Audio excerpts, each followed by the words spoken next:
Hello, welcome to lawyer academy India. मैं हूं advocate करण मौर्य।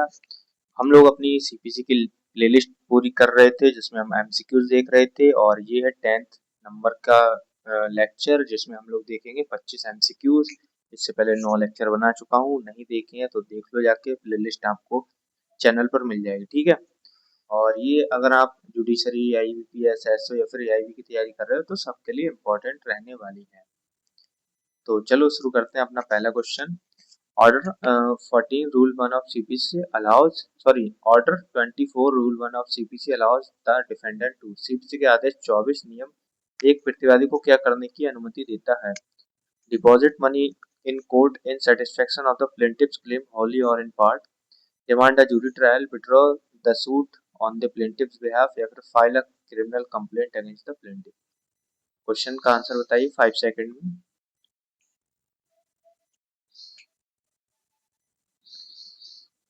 तो देखते हैं अपना आंसर। आंसर है deposit money in court in satisfaction of the plaintiff's claim wholly or in part.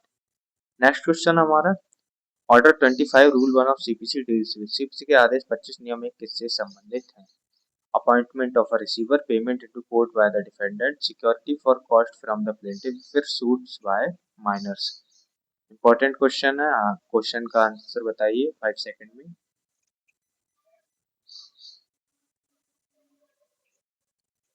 तो देखते हैं इसका आंसर क्या है। Security for cost from the plaintiff, ठीक है। नेक्स्ट क्वेश्चन हमारा order 29 rule 1 of CPC provides that pleadings on behalf of a corporation may be signed and verified bye.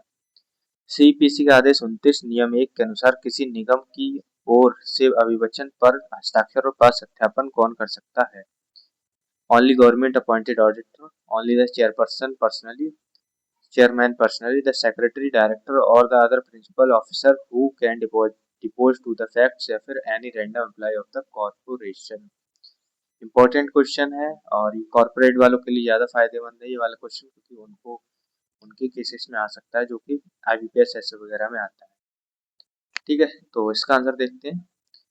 The secretary, director या फिर अदर प्रिंसिपल ऑफिसर जो कि facts वगैरह उनकी गवाही दे सके, ठीक है। नेक्स्ट क्वेश्चन हमारा order 29 rule 2 of CPC deals with CPC के आदेश 29 नियम 2 किससे संबंधित है?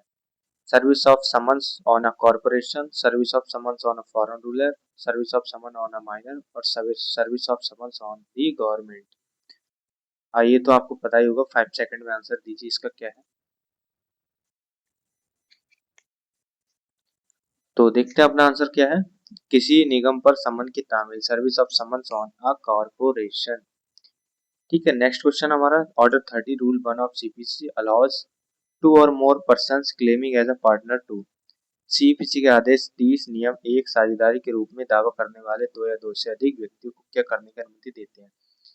तो sue only the senior most partner, only sue individually, never as a firm, sue only after dissolving the partnership या फिर sue or be sued in the name of the firm.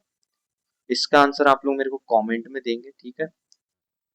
मैं चेक करूंगा किस किस का आंसर ठीक है, तो कमेंट में इसका आंसर देना है आपको। हमारा नेक्स्ट क्वेश्चन है order 30 rule 2 of CPC allows any party to a suit against a firm to demand. CPC का आदेश 30 नियम 2 के अनुसार किसी फर्म के विरुद्ध बाद में कोई पक्षकार क्या मांग सकता है? A criminal investigation, a disclosure of the names and addresses of all persons who were partners of the firm, a change in courts jurisdiction या फिर dissolution of the firm. Question इसका आंसर दीजिए 5 सेकंड में मेरे को।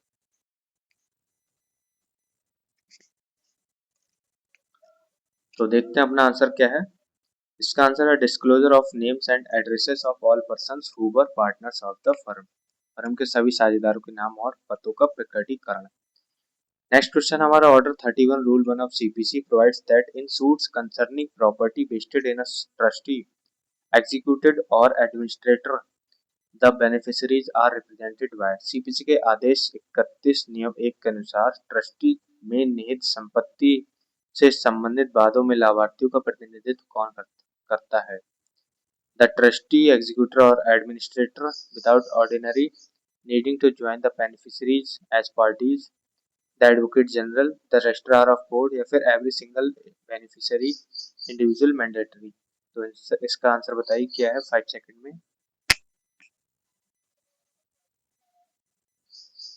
तो ठीक है, देखते हैं इसका आंसर क्या है। इसका आंसर है या ट्रस्टी, एग्जीक्यूटिव या फिर एडमिनिस्ट्रेटर जो है कर सकते हैं रिप्रेजेंट। ठीक है, नेक्स्ट क्वेश्चन हमारा order 35 rule 1 of CPC requires that a plaint in an interpleader suit must state that the defendant that the plaintiff.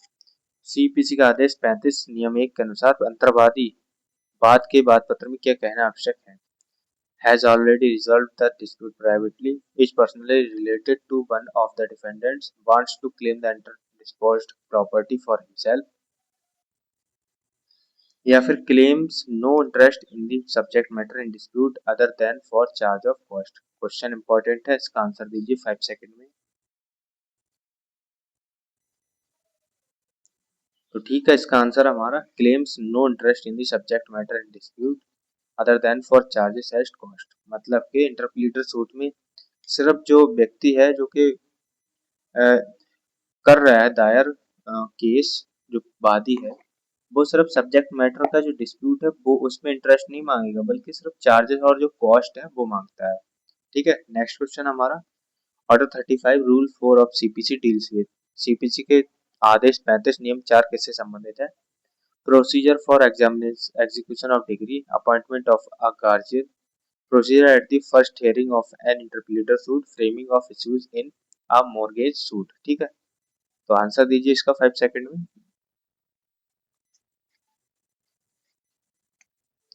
तो इसका आंसर हमारा D C, proceed at the first hearing of interpleader suit. अंतर्वादी बात की पहली सुनवाई में प्रक्रिया जो होती है वो रूल 4 में दी गई।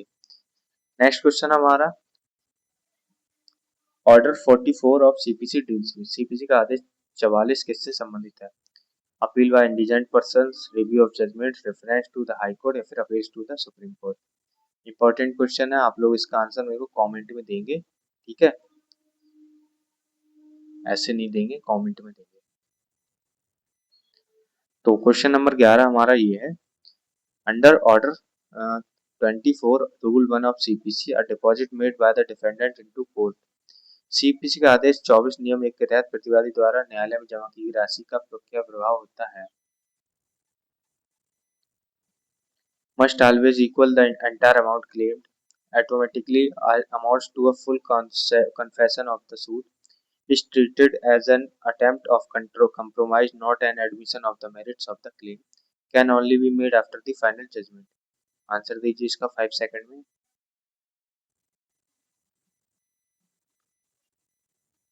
तो इसका आंसर है हमारा is treated as an attempt at compromise, not an admission of the merits of the claim। Next question हमारा under orders 25 rule 1 of CPC, if the plaintiff fails to furnish security for costs when ordered the court में। ठीक है, CPC के आदेश 25 नियम 1 के तहत यदि आदेश दिए जाने पर वादी लागत के लिए प्रतिभूति नहीं देता तो न्यायालय क्या कर सकता है। Automatically decree the suit in his favor, dismiss the suit, refer the matter to the police, impose imprisonment on the plaintiff। Answer दीजिए इसका क्या है।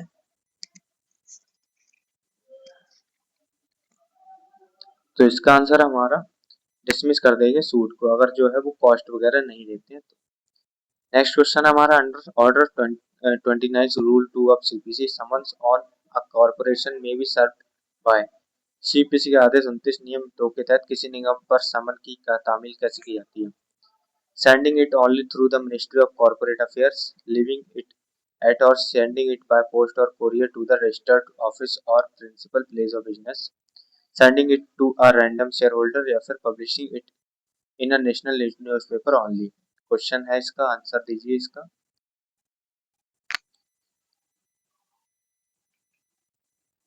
तो इसका आंसर है जैसे आप किसी व्यक्ति को समन देते हैं वैसे ही देंगे, कोर्ट के द्वारा, पोस्ट के द्वारा या फिर कुरियर के द्वारा, और रजिस्टर्ड ऑफिस या फिर प्रिंसिपल प्लेस जो है वहां पर दे देंगे समन। ठीक है, भेज देंगे। नेक्स्ट क्वेश्चन नंबर हमारा, if the partners names in a suit against a firm are not disclosed despite a notice under order 30 rule two the court में। यदि आदेश 30 नियम 2 के तहत नोटिस के बावजूद फर्म के विरुद्ध बाद में साझेदारों के नाम प्रकट नहीं किए जाते तो न्यायालय क्या कर सकता है। Find the plaintiff's advocate personally, order that further proceedings be stayed until the names are disclosed, automatically dismiss the entire suit permanently या फिर refer the matter to arbitration compulsorily. Important question है, आंसर दीजिए इसका।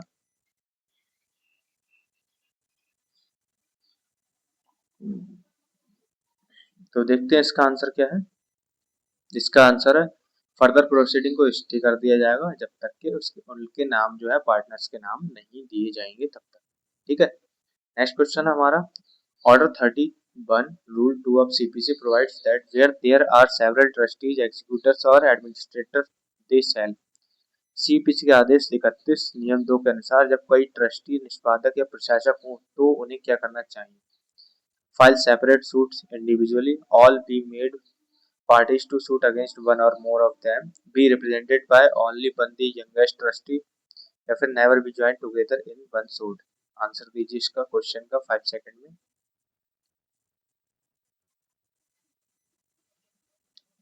तो इसका answer है सभी को पार्टी बना लिया जाएगा किसी एक के खिलाफ। ठीक है।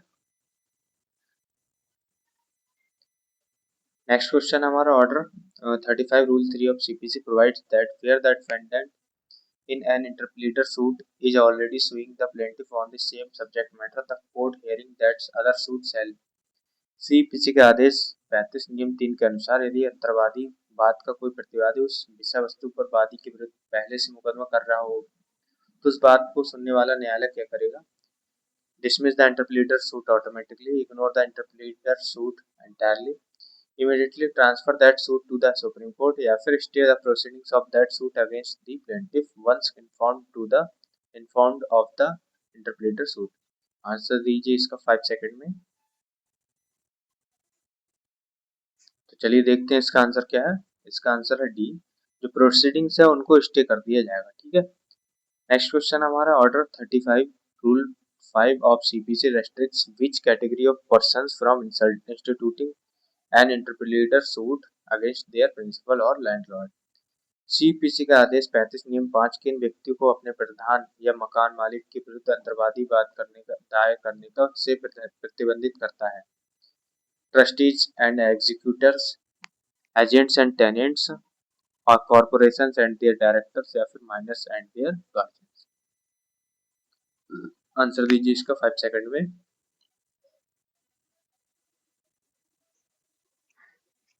तो इसका आंसर हमारा एजेंट्स एंड टेनेंट्स। ठीक है। नेक्स्ट क्वेश्चन हमारा order 31 rule 1 of CPC provides that the court may if it thinks fit order the beneficiaries to be made parties, meaning that trustees representation of beneficiaries is। CPC के आदेश 31 नियम 1 के अनुसार न्यायालय उचित समझे तो लाभार्थियों को पक्षकार बनाने का आदेश दे सकता है। इसका अर्थ है कि ट्रस्टी का प्रतिनिधित्व absolute and can never be overridden by the court, applicable only when the trustee is deceased, applicable only to government trust या फिर the default rule but not an absolute bar since the court retains discretion to add beneficiaries as parties। तो इसका answer हमारा कौन सा है बताइए।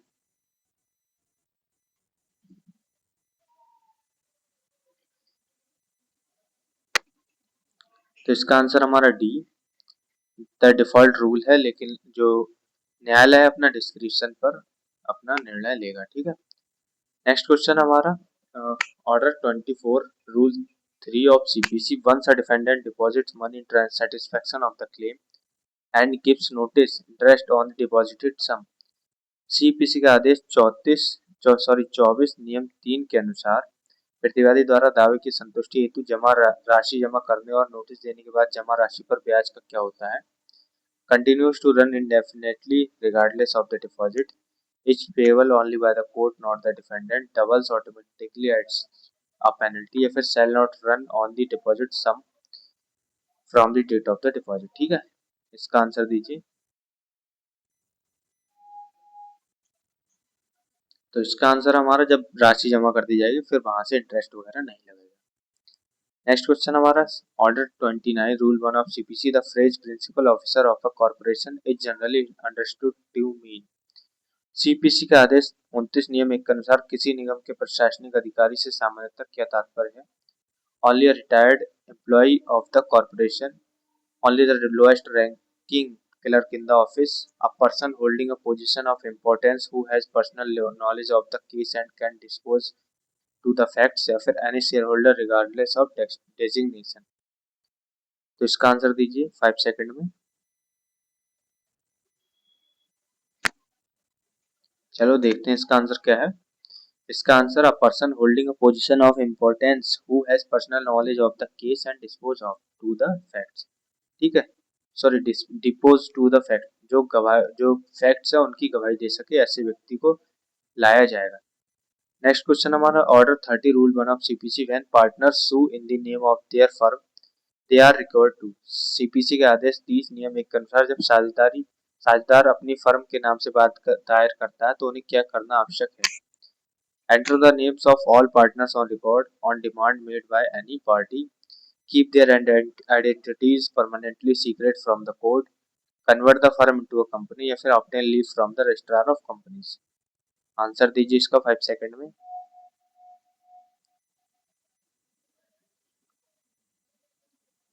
तो इसका आंसर हमारा ये सभी पार्टनर्स है उनके नाम भी रिकॉर्ड करेंगे क्योंकि पार्टी ने मांगे इसलिए।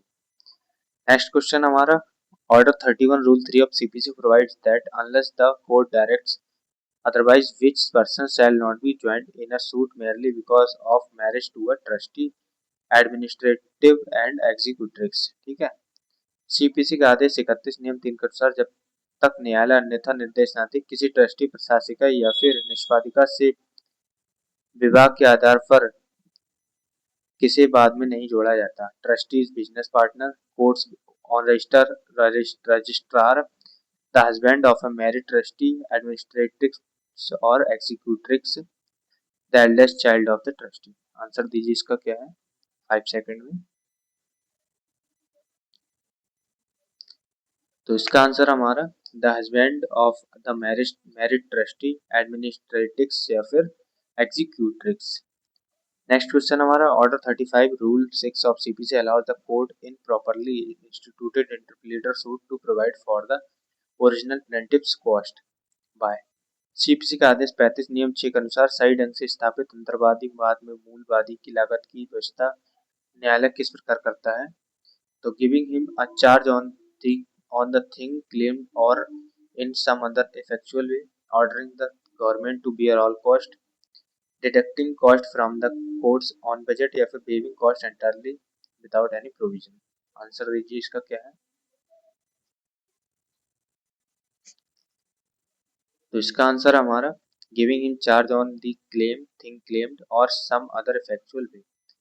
नेक्स्ट क्वेश्चन हमारा order 44 rule 1 of CPC and application for leave to appeal as an indigent person request the court to be satisfied that.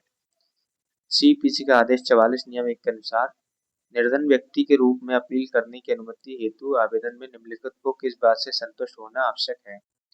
The applicant has already lost a similar case before, the applicant is related to a जज, the applicant has paid full court fees in advance या फिर applicant is unable to pay the requisite fee and there is prima facie ground for appeal. इसका answer आप लोग मेरे को comment में देंगे, ठीक है, कमेंट में। क्वेश्चन 24 का आंसर। अब हमारा आगे क्वेश्चन 25 जो है अ की distinction between a reference under section 113 order 46 and as an appeal is that in a reference. धारा 113 आदेश 46 के तहत संदर्भ और अपील में क्या प्रमुख अंतर है। The subordinate court transfer the entire case for the high court to decide affairs. A reference can be filed only after the decree is executed. The subordinate court refers only a specific question of law for the High Court's opinion without transferring the entire case for decision. Only the losing party can initiate a reference। Answer बताइए इसका 5 second में क्या है।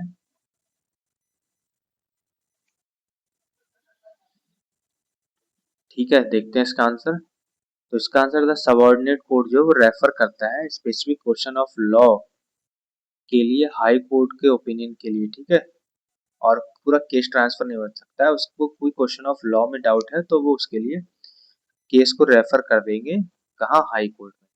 ठीक है, I hope video पसंद आई होगी और एक अनाउंसमेंट है जो बताने वाला हूँ आपको। कंप्लीट लॉ प्रिपरेशन का बंडल बनाए रखा है मैंने, जिसमें अगर आप एआईबी जुडिशरी या फिर आईबीपीएस एसओ की तैयारी कर रहे हो तो नोट्स आपको सब्जेक्ट वाइज मिल जाएंगे, एमसीक्यू सब्जेक्ट वाइज मिल जाएंगे, हिंदी इंग्लिश दोनों में। 20 मॉक टेस्ट मिलेंगे आपको, फुल मॉक टेस्ट होंगे ये, और 20 जुडिशरी के लिए मिलेंगे, ठीक है, 20 आईबीपीएस एसओ के लिए। कैसे मिलेगा आपको? जस्ट 399 में मिलेंगे। ये क्यूआर पे पेमेंट करना है या फिर इस नंबर पर पेमेंट करना है। इसी नंबर पर आपको मेरे को व्हाट्सएप करना है स्क्रीनशॉट, फिर आपको 1 से 2 घंटे में पूरा का पूरा सेट मिल जाएगा, ठीक है। तो ठीक है, मिलते हैं नेक्स्ट वीडियो में, तब तक के लिए जय हिंद। और ये हमारी पूरी प्लेलिस्ट हो गई है खत्म। इसके बाद में अब हम देखेंगे दूसरी प्लेलिस्ट किसी और सब्जेक्ट की, शायद बीएनएस की देखेंगे, ठीक है। जय हिंद।